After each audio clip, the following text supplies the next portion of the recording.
लासलगावसह 16 गाव पाणीपुरवठा योजनेची पाईपलाईन फुटते तर पाणी मोटर खराब होते तर कधी लाईट बिल न भरल्यानं कनेक्शन कट केलं जात असल्यानं लासलगावकरांना कृत्रिम पाणी टंचाईचा सामना करावा लागत आहे।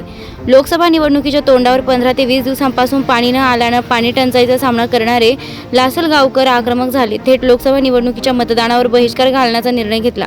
या निर्णयामुळे निफाडचे तहसीलदार, गट विकास अधिकारी आणि जीवन प्राधिकरणाच्या अधिकाऱ्यांच्या समवेत झालेली बैठक निष्फळ ठरल्यानं आता लोकसभा मतदानावर बहिष्कार कायम ठेवत उद्या शनिवारी लासलगाव बंदची हाक ग्रामस्थांनी दिली आहे।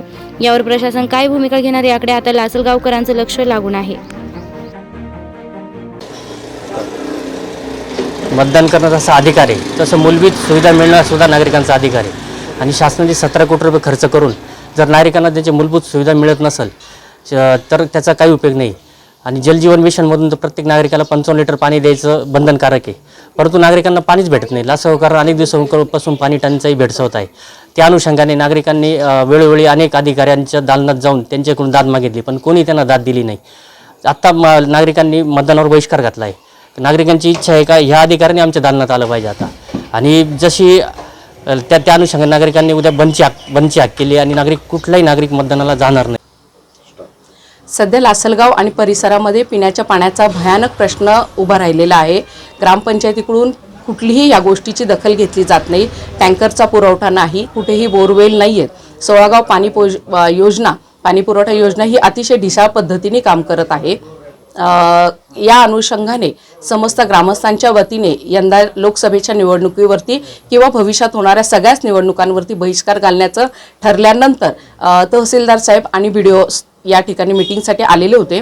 त्यांच्याकडे सगळ्या गोष्टीचे अहवाल मागितल्यानंतर त्यांनी सांगितलं 16 गाव पाणी पुरवठा योजना ही लासलगावमध्ये आणि MGPच्या माध्यमातून चालवली जाते।